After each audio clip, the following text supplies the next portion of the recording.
Hey everyone, today we are talking, yes, I'm talking about the game where Shadow has a gun and he swears. Where's that fourth Chaos Emerald? Yes, I'm talking about that one. You know, I could just say, oh, well, this game's mid, slippery controls, stupid story, and move on with my day, but that's not how I feel about this game. This game is in such a weird position because it's not really a good game, but it's just so intriguing to me, or as the title says, captivating.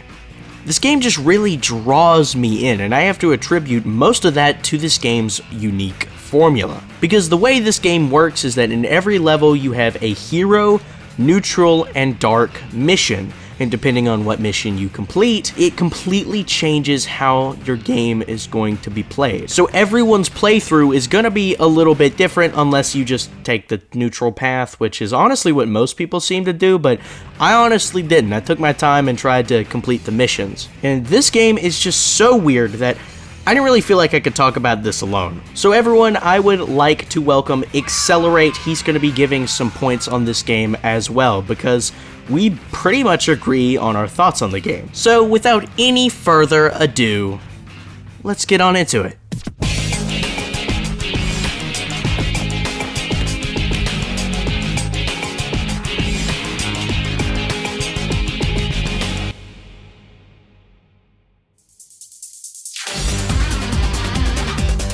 So yeah, this is kind of this game's main gimmick. They really tried to sell that, oh my goodness, Shadow has a gun.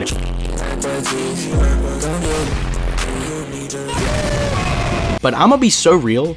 Using the guns is kind of fun. Even if it's just picking up a weapon and then holding down the shoot button, this is still kind of fun to go into a room full of enemies and just flipping, breeze through all of them. It's really satisfying, actually. But defeating enemies isn't just fun. You actually get some cool gameplay mechanics with them. Depending on if you defeat more Black Arms or Eggman robots, whatever your opponents are, whether you're on the Dark mission or the Hero mission, you will unlock these Chaos abilities. And boy, these are cool, actually. Disgusting. The Chaos Blast flippin' does huge damage, and the radius is actually huge, I'm gonna be honest. It's actually really fun. Then Chaos Dash? I have no clue what this one is called, but you go... Actually, it's called the Chaos Control.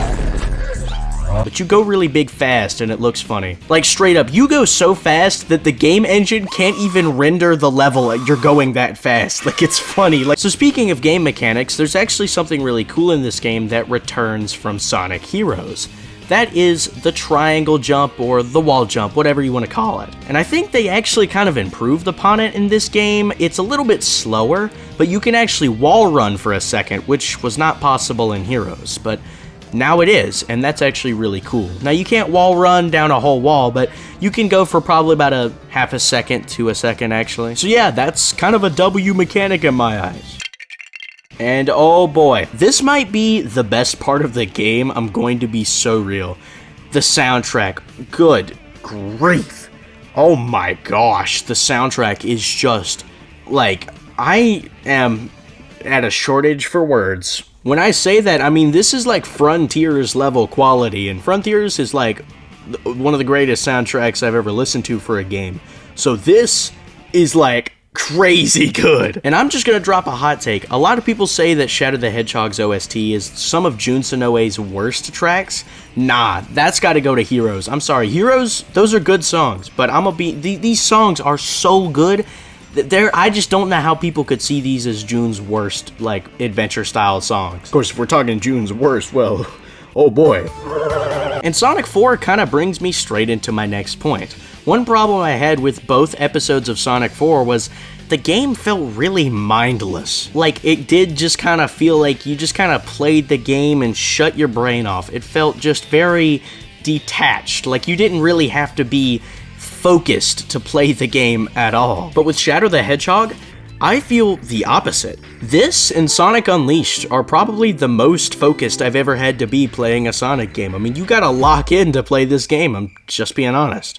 Yeah, it's kind of interesting. Despite the most fun parts of this game being tearing through hordes of enemies with the firearms, for better or worse, the game does require you to be attentive most of the time, and it rarely gets repetitive within the individual stages, that is. Don't worry, we'll talk about it. Not all of these gimmicks are perfect, but a lot of them are neat, like flying on this funny bird thing in Sky Troops, driving around on this motorcycle in Lethal Highway, or dashing along these trails of Digital Circuit, but not in Mad Matrix. These are all gameplay elements, obviously, but this game has a bigger story focus than any Sonic game to come out before this point. And hey, to its credit, Shadow the Hedgehog has a lot of interesting ideas. I genuinely like the idea of Black Doom and the Black Arms, and I like how they fit into the already established Project Shadow lore. The Black Comet's existence also explains why Gerald Robotnik, who had supposedly dedicated his life to helping humanity, built a giant laser on the space colony Ark, as well as how he miraculously gave a hedgehog the power to teleport, shoot lasers out of his fingers. Science, baby! The presentation is actually decent too. I mean, yeah, it's pretty messy with the gunshot sounds in the menu and stuff, and the UI is kind of meh, but the game has some nice environments. The Ark levels in cyberspace especially, but I do like the random one-offs like Circus Park and Cryptic Castle. And, like GDubA already said, the soundtrack goes pretty hard, adding to the feel of these cool environments. This game may be kind of a mess, but I do think it had some potential. But, well, this game has its issues too. So we've talked about the good. Well, we gotta get onto the bad at some point. This game is honestly overcooked. Now, what do I mean by that? I feel like this game is the opposite of most Sonic games. It feels like this time, they let Sonic Team cook too much.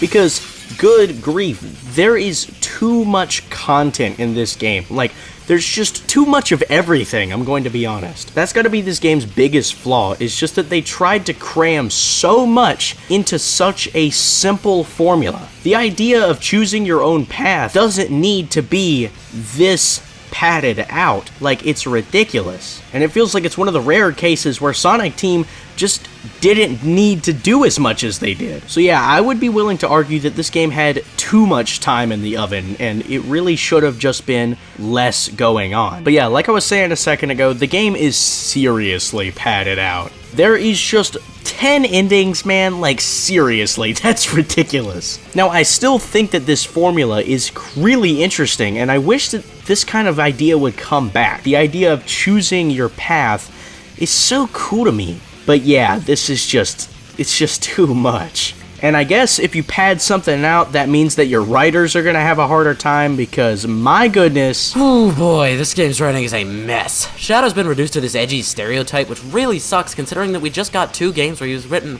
really well. His character's pretty inconsistent too, maybe by the nature of the game, but I still feel like they could have done better than this. You could take the pure hero route and he'd still randomly steal this Chaos Emerald here.